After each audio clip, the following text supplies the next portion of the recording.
All right, so you want to really get a grip on the FCC, huh? Especially with everything going on these days, right? And you're not alone. It's a bit of a head spinner, honestly, but super interesting once you dive in. Absolutely. And timely, too. Exactly. Yeah. So we're going to take a deep dive today. We're talking their mission, how it all works, and some of the big policy stuff they're wrestling with. And get this, our guidebook for today. A chapter straight out of Mandate for Leadership, The Conservative Promise, lays out a pretty bold vision for the FCC's future from, well, you guessed it, a conservative point of view. Yeah, it's a really fascinating read. Doesn't pull any punches, gets right to the heart of where they think the FCC should be headed, makes you think about what we're seeing play out in the news right now and all. For sure, for sure. So, okay, let's break this down a bit. For those of us who don't have FCC acronyms memorized, what is the FCC in the simplest terms? Can you imagine, like, the rule book for how we communicate? Like, everything, radio, TV, that blazing fast internet, you love it all, falls under the FCC. So hold on. They're not just deciding what you can't say on the radio. They're also part of why I can binge watch, like anything I want online. Yep. Think about it. Anything crossing state lines, going international, that's their domain. Financial stuff, global news, even just chatting with family overseas, all relies on what the FCC regulates. Wow, okay, never thought of it like that. But who are these people, really, the ones calling the shots? So at the top, you've got 5 commissioners appointed by the president. He's got to get the okay from the Senate, all that. Here's the kicker, though. No more than 3 can be from the same political party. Keeps things balanced, right? Ah, so it's like built-in checks and balances, but specifically for, like, the airwaves and the internet and such. Exactly. And these aren't just like small decisions. We're talking billions of dollars, policies that shape how we connect with each other, do business, everything. Speaking of billions, who's footing the bill for all this? Well, we are, in part, taxpayers, right? But it's not just us. Their budget's about $390 million, give or take, and a chunk of that comes from fees on the companies they oversee. And then there are those spectrum auctions you might have heard about. Those bring in billions more. Okay, spectrum auctions, now you're just using big words to sound smart. It's cooler than it sounds, I promise. So spectrum is like the invisible highway your data travels on, phone calls, internet, all that. The FCC, they're directing traffic, deciding who gets to use which lanes and how fast they can go. So it's not just about keeping things organized, it's big business too. That's kind of wild. But let's bring it back down to earth for a sec. How is the SEC structured? What's actually going on in there? Think of it like a well-oiled machine. That's the goal, at least. They've got different bureaus, each with its own focus. Media Bureau, that's your TV, radio stuff. Wireless Telecommunications Bureau, pretty self-explanatory. You've got wireline competition, all sorts. Gotcha. So like a team, each with their specialty, trying to work together.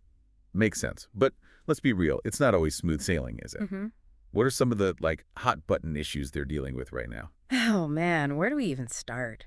Big tech regulation's a huge one, obviously. National security concerns. And then there's how the FCC can actually help the economy grow or not. Yeah, you really put your finger on it there. Those are some real hot-button issues. Let's start with big tech, actually. You ever wonder how the FCC factors into all that debate around companies like Google and Facebook? Right, like everyone's got an opinion on how to keep those guys in line, don't they? What's the FCC's role there? This is where that mandate for leadership chapter gets super interesting. They're really pushing for the FCC to step up and use their muscle, especially when it comes to something called Section 230. It's part of the Communications Act, which, the FCC oversees. Section 230. Honestly, sounds a little dry. What's the big deal with it? More exciting than it sounds, trust me.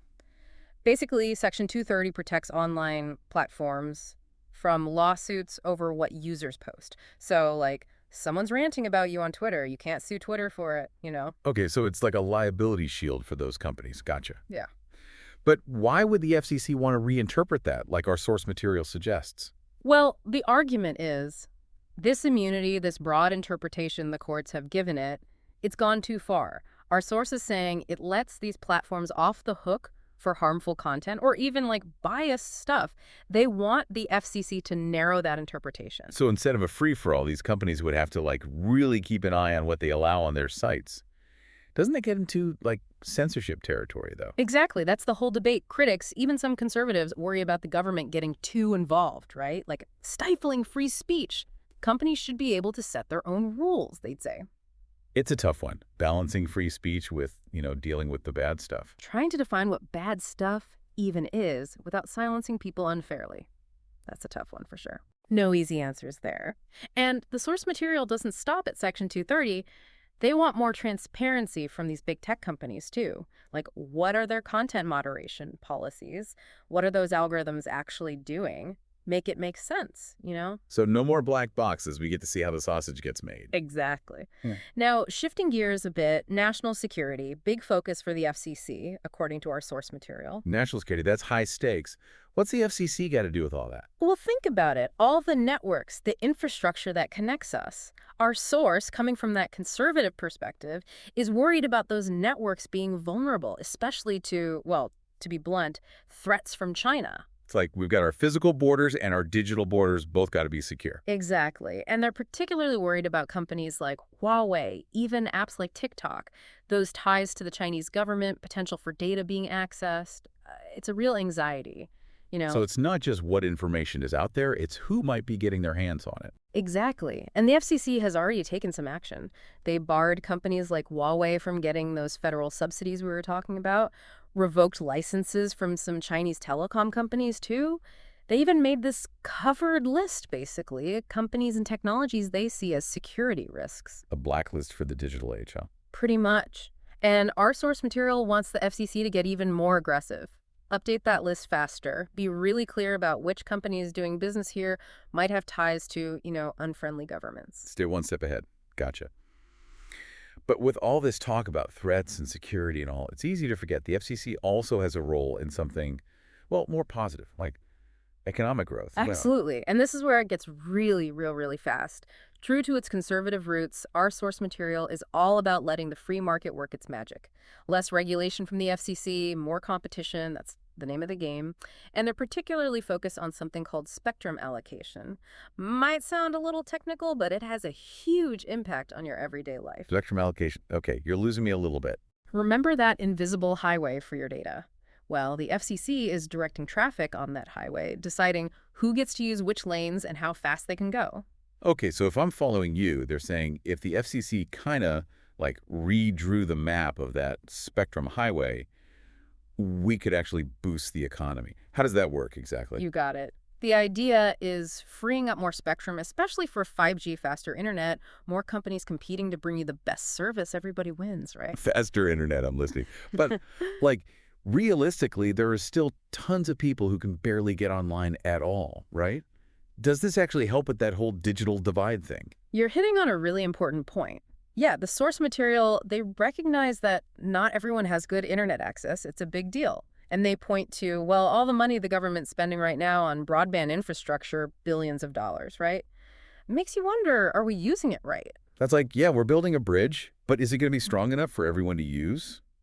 Are we even building it in the right place? Exactly. And our source, they're focused on the FCC, but it makes you think about that bigger picture. Do we even have a national strategy for this stuff? Or are we just throwing money at the problem? Which kind of brings us back to accountability, right? With that much power, that much money at stake, how do we make sure the FCC is actually answerable to, well, to us? That's the question, isn't it? And our source material wants more transparency from the FCC, especially when it comes to, spending on broadband. Are we getting the most out of every dollar? Is it actually reaching the people who need it most? Good questions. Right. So it's not just about what they do, it's about why they're doing it. And whether it's the right thing to do in the first place. Which I think brings us to the elephant in the room we've been dancing around this whole time. With technology changing so fast, can any agency, even the SEC, really keep up? Can they actually regulate the internet of the future?